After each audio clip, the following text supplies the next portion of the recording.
It started with laughter, not mine, theirs. That high-pitched, chaotic laughter of unsupervised kids breaking rules they didn't even understand. I was in my home office on a Thursday afternoon, buried in spreadsheets, trying to focus through the dull hum of life just beyond my backyard window. That's when I heard the splash. At first, I thought it might have been a bird or maybe a branch falling into the pool, but the laughter that followed, that wasn't wildlife. That was human. Little humans. I looked out the window, and there they were. 3 kids, 2 boys and a girl, soaked, loud, and completely oblivious to the fact that they weren't supposed to be there. I live in a quiet cul-de-sac where fences are meant to mark boundaries, literal and social. Mine is 6 feet tall, with a locked gate and posted signs. Private property, no trespassing. But that didn't seem to matter to the kids doing cannonballs in my pool. I stepped out, walked to the edge of the porch and called out, "Hey, where? Are your parents?" The girl looked startled, but one of the boys, probably the oldest, just shrugged. "We're just swimming," he yelled back, as if that made it okay. "Double quotes, no, you're trespassing," I said, trying to keep calm. "This isn't a public pool. You can't be here." They climbed out reluctantly. Towels? None. Definitely none by the time they hopped the fence to get out the same way they got in. I was already dialing the non-emergency police line, but before I even got through, I heard another voice. This one wasn't a kid's, "You have a problem," with children having fun. She barked. I turned, and there she was. Karen. I didn't know her name yet, but I knew her. Everyone knows that type, mid-40s, platinum blonde. Designer sunglasses too big for her face, arms crossed like she owned the world. "They're my kids," she snapped. Like that somehow changed everything. "They broke into my yard," I replied. "It's not safe, and it's not legal. They're just kids. Maybe you should learn to lighten up," she said, grabbing one of the younger boys by the wrist. I didn't say much else. I didn't trust myself, too. I turned around and walked back into the house, trying to unclench my fists. That should have been the end of it, but it wasn't, because the next day they came back, this time with float-ies and snacks, like it was their own personal resort. That was the moment I realized this wasn't a one-time accident. This was war. And Karen, she had no idea who she was messing with. The second time wasn't shocking, it was infuriating. I had barely slept. That night, I replayed it all in my head.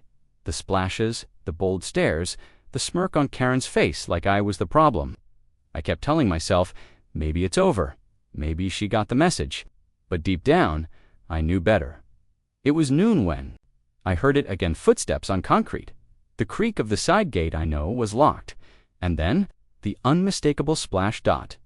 I walked outside, slow this time, deliberate. I wanted them to see me angry. There they were, again, same kids, same clothes, soaked through. This time with floaties, pool noodles, and a speaker blasting kids' pop music like my backyard was a public rec center. And there, sitting in a patio chair like she owned the damn place, grin, legs crossed, sipping from a can of sparkling water, sunglasses on, and that smug smirk glued to her face. "You're kidding me," I said. "Oh, hi," she chirped, like we were neighbors on friendly terms. They were begging to come swim. And I figured, it's just water. No harm, no foul. "No," I said, stepping closer, voice tight. "This is private property. My home, my pool. This is not okay. You had no right to come in here." She didn't even flinch. "You can't seriously expect kids to stay inside all summer," she replied with a little chuckle. "Besides, it's just sitting here going to waste. You don't even use it." I blinked. "You think that gives you permission to break in?" "I didn't break anything," she said innocently, glancing around. The gate was open. She was lying, and we both knew it. That gate has a heavy latch. You don't open it without tools or brute force. I didn't even ask how she got through because she wouldn't admit it. She was the type who believed rules were for other people. I pulled out my phone. "What are you doing?" she asked. "Filming," I said. "Next time, I'll have proof for the police." Karen stood up slowly, the kids watching silently now, the music still humming behind them. "Are you threatening me?" she asked. "I'm protecting myself," I snapped. She scoffed and called her kids over. "Come on, sweethearts. Apparently, some people don't believe in sharing. Let's go before the grump has a heart attack." They left again, climbing back over the fence like some kind of backyard heist crew. I stood there staring at the rippling water, heart pounding, the taste of rage in my throat. This wasn't just disrespect anymore, it was violation, invasion. My home no longer felt like mine that night. I installed a new lock on the gate, put up 2 new no trespassing signs, big, bold, unmissable. I even added a motion sensor camera facing the pool, but none of it worked, because 3 days later, they came back again. This time, when I wasn't home, I only found out because I checked the camera app on my phone while at the store and watched as those same 3 kids cannonballed into my pool. With Karen sitting on the diving board, smiling at the camera, waving, it was like a dare. She wanted me to react. She wanted the fight, so I gave it to her. And what I did next, it would make her furious, because I was about to remove the one thing she wanted most. I didn't sleep that night. I watched the footage over and over again. Karen's smug wave, the splash of her kids in my pool, her complete disregard for boundaries, property, or decency. It wasn't just nerve, it was entitlement of the worst kind. But I didn't rage. I didn't yell. I planned by sunrise. I had made up my mind. This wasn't just about a pool anymore. It was about control. It was about claiming back what was mine, my space, my peace, my right to live without being invaded by entitled strangers. So I called up an old friend, Mike, contractor. No nonsense. Gets things done fast. You want what? He said, shocked. Drain it, fill it, erase it, I said. I don't want that pool anymore. Not if it means they get to use it. Mike paused. You serious? Dead serious? He agreed to bring a crew the next morning, and by 9 a.m., a pump was roaring in my backyard, slowly pulling gallons of clear blue water out of the ground. It was surreal watching the thing that had once been the centerpiece of every summer BBQ slowly go dry, inch by inch. And you know who showed up halfway through? You already know. Karen.I was in the backyard, watching the pool drain like a man watching a demon be exorcised.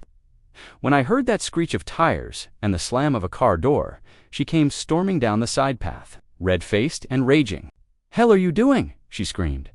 I didn't flinch. I had been waiting for this moment. I told you, I said calmly. This isn't your playground. You ignored me. So now the pool's gone. Problem solved. You can't do this, she yelled, her voice cracking. Actually, I said, turning to face her fully, I can. It's my property, my pool, and I can do whatever I want with it. You're being petty. My kids, your kids have a mother who taught them that trespassing is fine. I cut her off. And you taught them that consequences don't matter. Well, this is a consequence. She stood there stunned, like no one had ever told her no before. You're going to regret this, she spat. People in this neighborhood talk. No one's going to side with you. I don't care what people think, I said. I care about peace, and you stole that from me the minute your kids jumped that fence. She stormed off. No witty comeback. This time, no smirk, just anger, rage, powerlessness. And I'll admit, felt good. The pool was empty by sundown. 2 days later, Mike and his crew came back with concrete and soil. By the end of the week, it was a clean, level patch of earth. No more water, no more toys, no more invitations for Karen's chaos. But I should have known better, because people like her. They don't lose quietly. They come back louder and angrier, and sometimes with backup. The doorbell rang the following Saturday. When I opened it, 2 cops were standing there. Karen had officially called the police, and she was about to find out just how badly that move was going to backfire. The knock at the door wasn't frantic. It was firm. 2 short knocks, a pause, and then one more. The kind that tells you this isn't a neighbor. This is official. I opened the front door, already knowing who had sent them. 2 officers stood there, one tall and silent, arms crossed, the other holding a notepad and offering me a tight smile. Morning, sir. We received a report from a resident in the area. Something about the destruction of a neighborhood pool, the officer asked. I didn't flinch. Wasn't a neighborhood pool, I replied. It was mine, on my private property. The officer glanced at his partner and back at me. She claims your pool was used by local kids and families, and that its removal is part of an ongoing pattern of, quote, hostile behavior. I laughed once, sharply. Hostile? I posted signs, installed locks, told her face to face. Her kids trespassed over and over. I didn't call the cops. I just removed the thing they kept breaking in for. He scratched something into his notepad. I have security. Footage, I added, every time her kids hopped that fence. Every time she sat back there like it was her own backyard spa. We'd like to see that footage, the officer said. Follow me. I led them to my office and pulled up the cloud footage. Every frame dated, time-stamped, crystal clear. Karen's kids splashing around. Karen lounging like royalty. Karen waving at the camera like she knew she wasn't supposed to be there. They watched in silence for 3 minutes. Then the quiet one finally spoke. "Yeah, that's trespassing, you think?" I said dryly. They nodded, thanked me for my time, and asked if I'd be willing to press charges if it happened again. I said yes without hesitation. 10 minutes later, I watched through the blinds as they walked across the street to Karen's house. She met them at the door, in pink sweatpants and a messy bun, arms already flying in every direction as she tried to spin her story. It didn't work. I couldn't hear the conversation, but I saw the moment it happened, the shift in her face, the wide eyes, the stiff jaw, the way she slowly pulled her robe tighter around her like a shield. She realized she wasn't the victim. She wasn't the hero. She was the one being warned. And when she turned her head and looked directly at my house, her expression had changed completely. There was no smirk, no arrogance, just rage. Cold. Boiling rage. The cops left. She stood in her doorway for another few minutes, then slammed it shut hard enough I heard it from my office. For 2 days, things were quiet.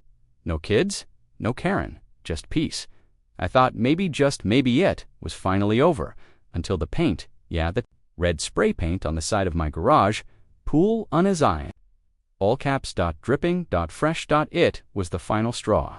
Not to the police, to my lawyer, because if Karen wanted this to become a war, then fine. I was going to burn her little kingdom to the ground.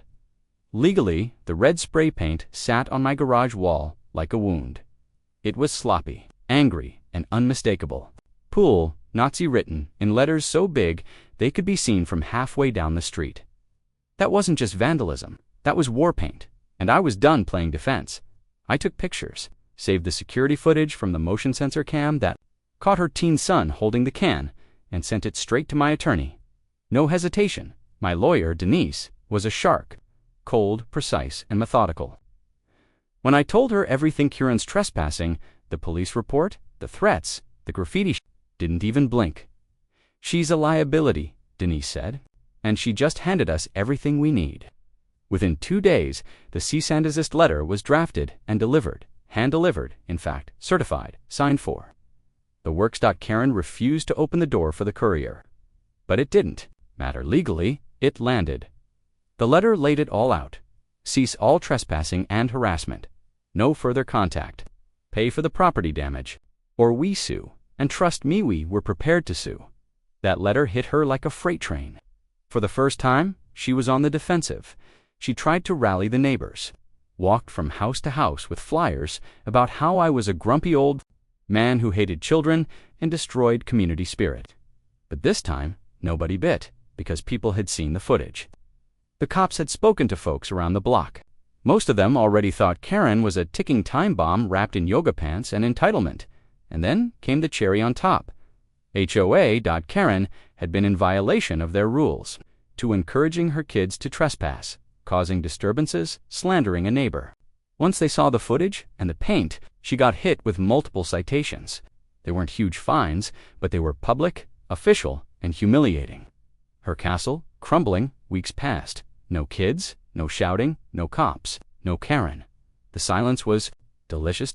In the backyard, where that pool used to be. I turned it into something better. A garden, a quiet one. Raised flower beds, a stone path, a bench under a trellis. It became a place of peace. Again, my peace. Something she could never touch, never use, never steal. But the best part, the look on Karen's face the first time she saw it. She drove by one slow afternoon, windows down, probably expecting to see sadness, maybe regret. Instead, she saw lavender blooming, soft music playing, a quiet sanctuary that she no longer had access to, and me.